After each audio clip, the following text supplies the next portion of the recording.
Hello, welcome back from half term. Hopefully everyone had a restful time, went away somewhere nice, like the kitchen. We're going to continue looking at Zoella, since she was the product we were going to finish before the end of term, and she's a big part of component 2 next year. So you can see she's rebranded her website. This was what it looked like around Christmas time. She has got rid of what used to be her branding, which was a handwritten Zoella signature, which is still on her Zoella YouTube, but not on her most popular one and actually up-to-date one, which is her Zoe Sugg YouTube. We don't see Zoella here. We can see she's added a few things like recipes and books, which are a little bit more grown up to her content. And even here, build your own vegan burrito bowl probably wouldn't appeal to what we'd usually pick out as Zoella's target demographic, which used to be sort of 12 to 15-year-old girls. Clearly she's going for something more grown up, a bit more refined than she used. Here's her old website, just so we know what it looks like. That handwritten signature. We've got glitzy fairy lights that used to flicker when this was a current website. And the kind of thing she's looking at here: beauty, food, life, places, style. We've got a cutesy makeup set on the cover there. So clearly quite girly, quite stereotypical. And you can see this from 2017. It was not updated for a long time before she rebranded. So one of the things that she used to do a lot of in her website content, and still does in her video content, is create a sense of parasocial interaction, which is where we as the audience feel that we're being directly spoken to by the media text or the media persona, which in Zoella's case, she's not really speaking directly to us, but she gives that impression. A YouTube video for her is mostly one way. She's not going to go through her million comments and read what everybody says and take those to heart, but she gives the impression she might. She might say, let us know what you think in the comments below.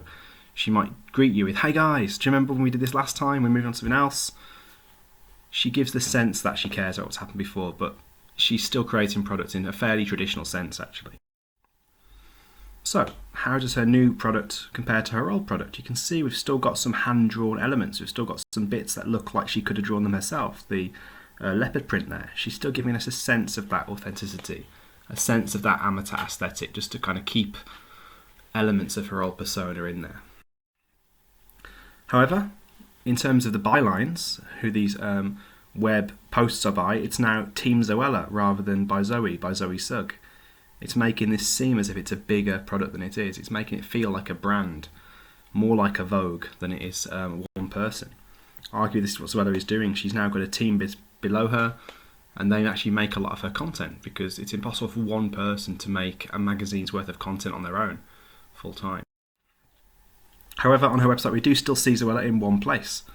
She's on the template app, posting this new product she's trying to push. And again, can you answer these two questions on your blog for me? Why do you think they use her image alongside this new app?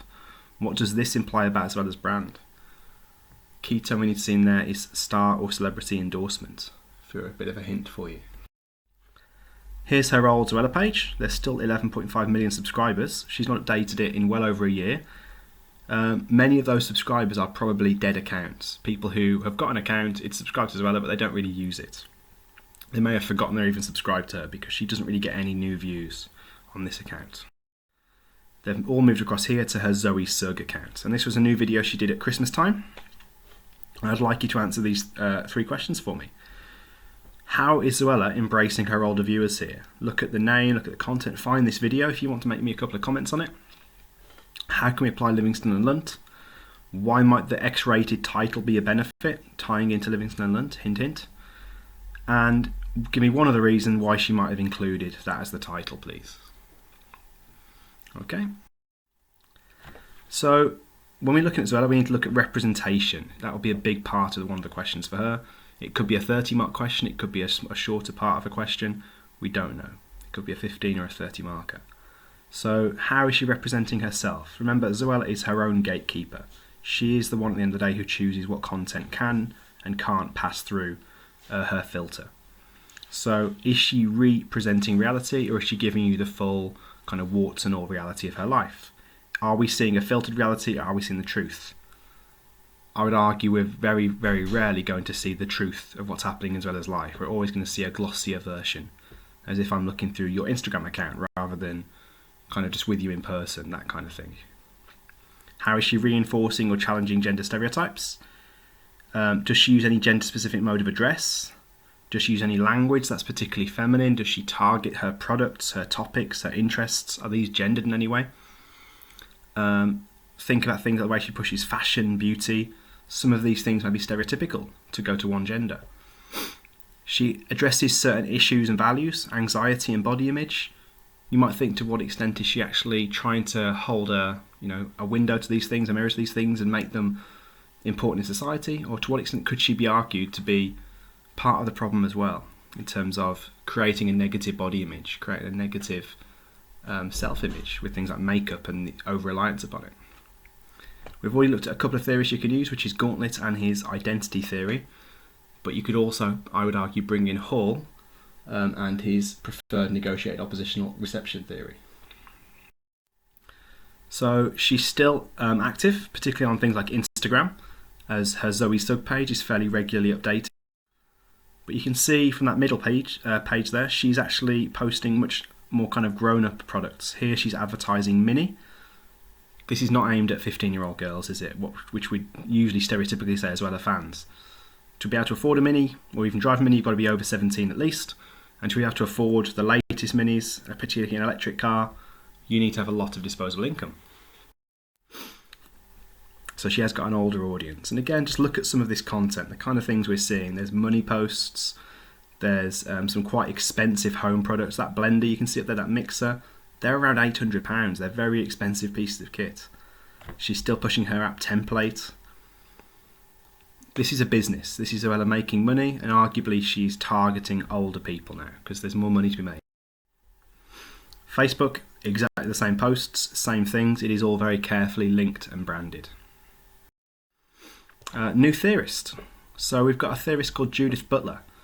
And one of the things I've asked you to do on your blogs, if you look at the forum questions, is I'd like you to outline her theory as simply as possible. If you go back to your revision guide that I gave you at the very start of the year, or find it on the Moodle, she's in there. It's very simple as a kind of how to understand her in a very simplistic way. But we'll look at some of her bigger ideas here just to make sure you've got it. But the three things I'd like you to answer on your blogs around her, besides telling me what she stands for, is these questions. How far does Zoella's new content conform to hegemonic representations or expectations of women?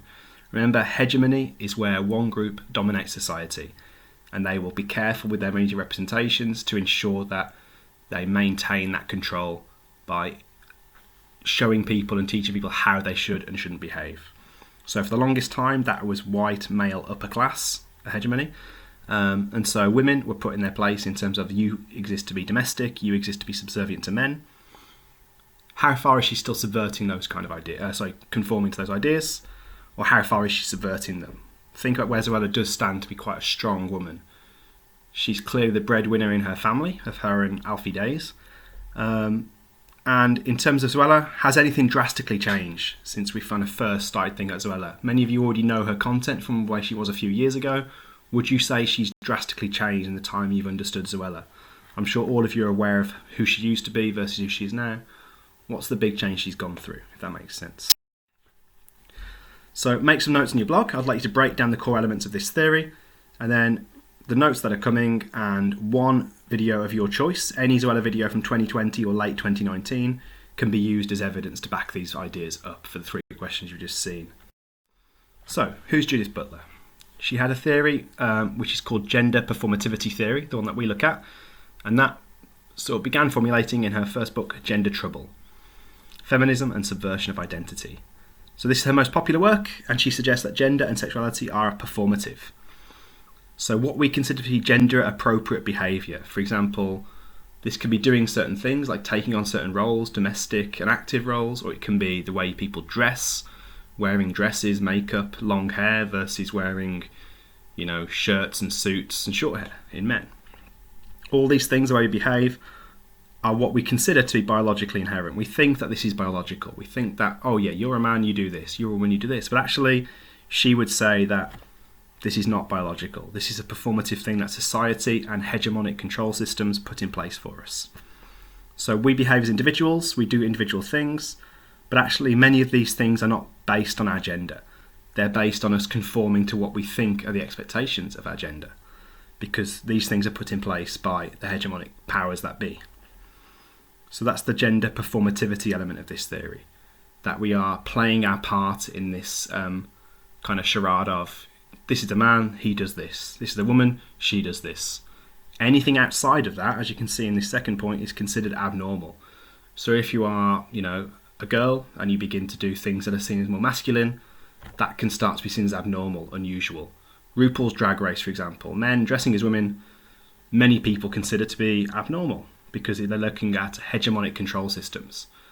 Arguably, systems change, society moves forward, and something like RuPaul's Drag Race, most people do not see as abnormal anymore because we're so used to that now. They've started to make quite big changes in our society. So she then moved on to a book called Bodies That Matter, on the discursive limits of sex.